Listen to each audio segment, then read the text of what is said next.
Magandang umaga mga kabay. So meron po akong estimate dito mga kabay. 39261 letter A. Ang model nito mga kabay is still 670 heat gun Stanley.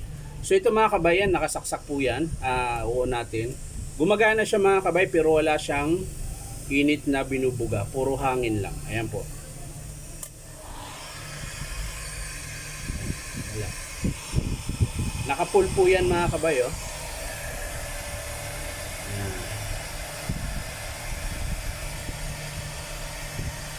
Tsaka antigas pihitin. Wala pa rin.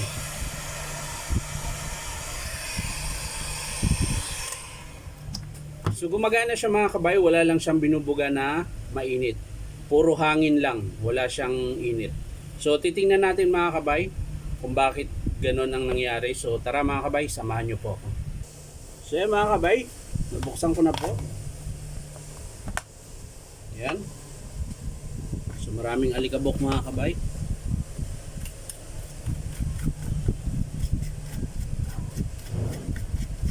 Nilinisin lang natin mga kabay. So yan mga kabay, bubuksan na po natin.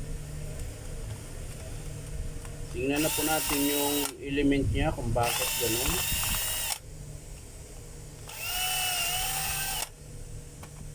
Kung bakit ayaw niyang gumana.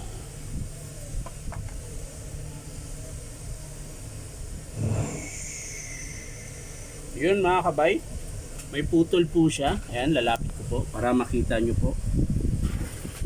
Ayan po mga kabay, oh. Yan po yung putol mga kabay, oh. Ayan. Kaya po siya di siya gumagana. Ngayon susubukan natin idugtong to mga kabay. Kahit ikawit lang natin para lang siya magdikit. Ayan, ganyan lang.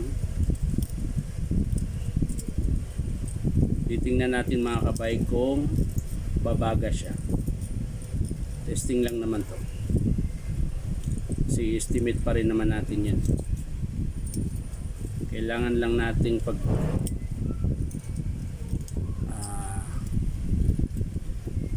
kailangan lang natin siyang bigain para matigas uli yung spring niya. Tsaka hindi sila magdikit-dikit. So yan mga kabay. Ayan. Bali dinikit ko lang siya para matesting natin kung buo pa yung PVC board. Ayan, kung wala siyang sira. So babalik natin mga kabay. I-testing lang natin. Ayan. Tingnan natin kung merong lalabas na kung gagana na yung ano niya. Kung gagana na yung buga ng init. Kasi kanina puro ano lang eh. Puro pan lang. Puro hangin lang yung gumagana kanina eh.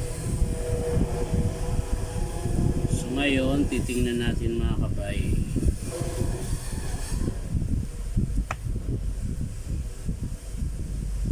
Sana hindi nakalas dahil pinag-ano ko lang yung mga kabay. Parang pinagdikit ko lang siya eh.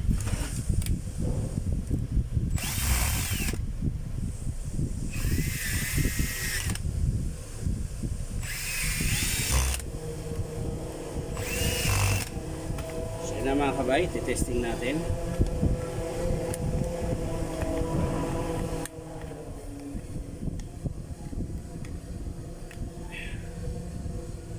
So yan mga kabay, babalik lang natin yung screw na dalawa.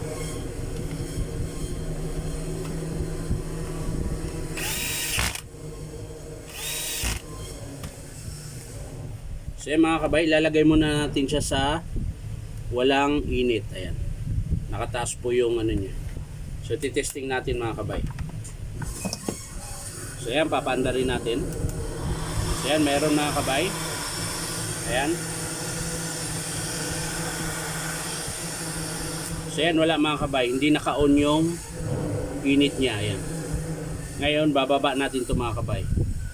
Para gumana yung ayan.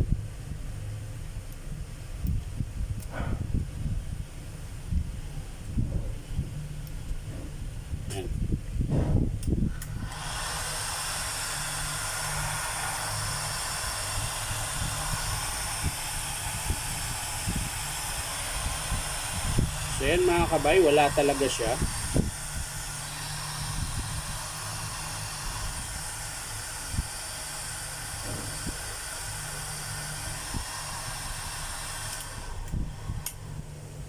So hindi lang po talaga doon sa element ang sira mga kabay.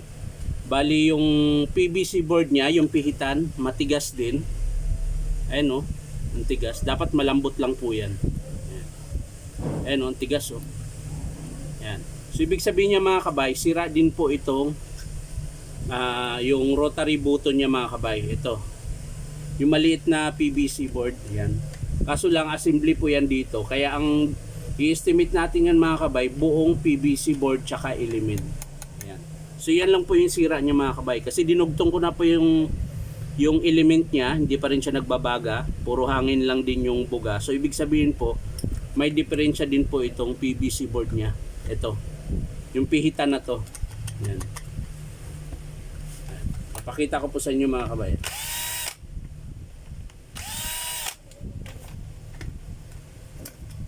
Yan.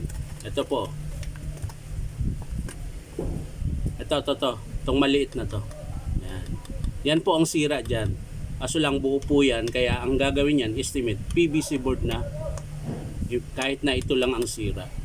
So yan lang mga kabay. Hindi ko na po ipapakita kung paano buuin. Papakita ko na lang sa inyo mga kabay kapag in-approve ng customer. So ulitin ko mga kabay, papalit tayo ng element tsaka PVC board. So yan lang mga kabay. Maraming salamat. Bye bye.